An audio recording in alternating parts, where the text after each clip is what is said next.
Hello, today I'm going to be discussing what I'm actually going to rate books on, well, specifically fictional books. I don't think I'll be doing any, well, not any of notice really, non-fiction, but yeah, fictional books.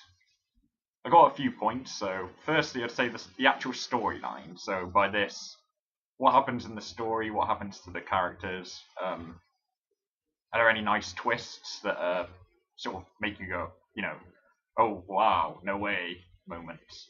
Um, Plots? Are there any subtle plots that come out from the anti-heroes or the villains in the books? Twists actually tend to be sort of shorter term moments. Like I said, it's sort of one moment when you're like, oh wow, I wasn't expecting that. So it doesn't really define a book, but the storyline really can, I feel. On me. Second point, the setting and atmospheres. Are they kind of routine and boring? Like, I guess Lord of the Rings, for example. Rohan, although it's quite well, obviously Lord of the Rings is very original, but it's grassy plains. Is a book just using grassy plains, or is it using places like Mordor as well and the mountains? Does it have nice varied landscapes with different feelings attached to them through like prophetic fallacy? Um, yeah, are they diverse and symptomatic of what's going on in the book, or do they just not really reflect characters' feelings? Are they just there for the sake of it? So, oh, it started raining when everyone's happy. You know, almost an imagery tool. I find if the character's feeling pissed off with something, and then there's a thunderstorm, in the simplest way of describing what this sort of thing. Next point, imagery, which is defined in some dictionary I found, descriptive or figurative language. So, using metaphors, similes, all that stuff you learn in school, but also exaggeration, hyperbole, and obviously adjectives, which are kind of underrated in a way. They're often quite subtle how well writers use adjectives, I think. Fourth point, the action. You don't really want a book to just meander through loads of talking, and even if the character development's good, you kind of need a bit of action to spice things up now and again. So, is the action, well, is it exciting? Is it not necessarily fighting, but like momentous events and occurrences? And how well is this paced? That's kind of important. It's sometimes good to have action sprung upon you, or it's quite good to have it build up to this big climactic final battle. Using Lord of the Rings again, Battle of Helm's Deep, it sort of builds up to it. They know of the Uruk-hai army earlier on, and they're crapping themselves about it. So, yeah, it can create tension by building up to it. So the pacing of action is also important. Next point, characterization.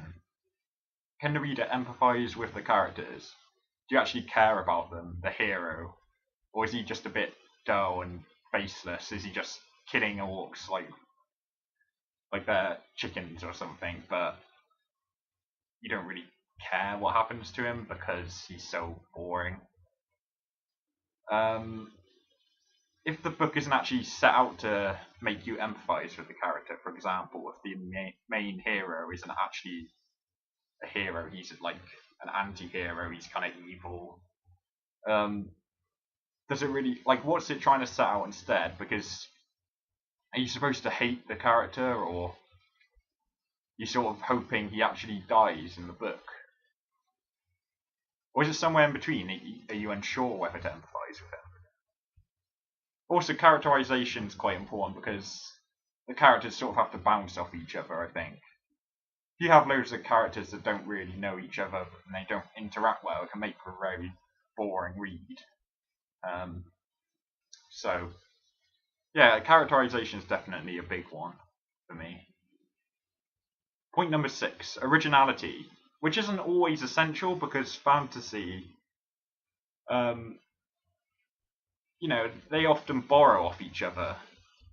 For example, Christopher Paolini, how do you say it? I'm quite bad at pronouncing things. You'll discover that. Is he copying Lord of the Rings too much with his god damn, I can't remember what they're called. Basically, he has like ring wraiths in it. And orcs are in so many fantasy things, and dwarves and elves, and it can get very samey. So is this fantasy book original enough to make it something new and inspiring to read? Or does it just beat the same trodden path? I don't think originality is like essential though. It can sort of set the good from the it can set aside the good from the great. Yeah, I said about the dark fantasy because it's not, because obviously I haven't read Twilight. It's not that dark fantasy itself. It's not that Twilight. It's not actually that Twilight annoys me. It's that dark fantasy has spawned so many books, and it's literally werewolves, vampires, love story. It's tedious. I mean, there's probably some gems in there, maybe. I'm not that convinced, but I don't know, so I can't judge. Point number 7. Something I call readability. It's not really like how legible it is, as it's most books you'll read are printed on paper. But in terms of vocabulary and the setting, does it just put a load of terminology onto you that you just won't understand? If you're someone new and you're picking this book up with no prior experience, because I've done that with CDs as well, I sometimes just try something randomly if I'm bored of what I've been, listening to and reading to. So readability is like, does it throw loads of terminology, vocabulary that's difficult to understand? Yeah. Next, I've put pacing as like a question mark because it's sort of the structure and pacing of the book can have an impact on how good it is. If it feels rushed, that can, really put a downer on the whole book.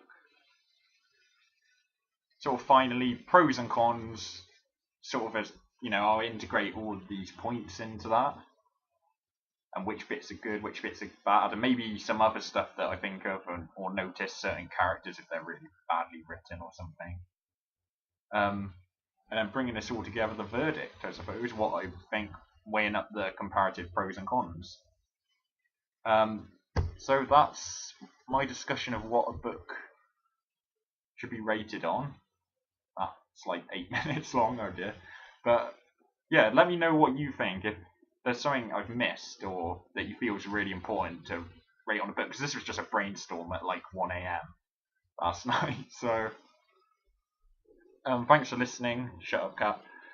And I'll see you in the next video.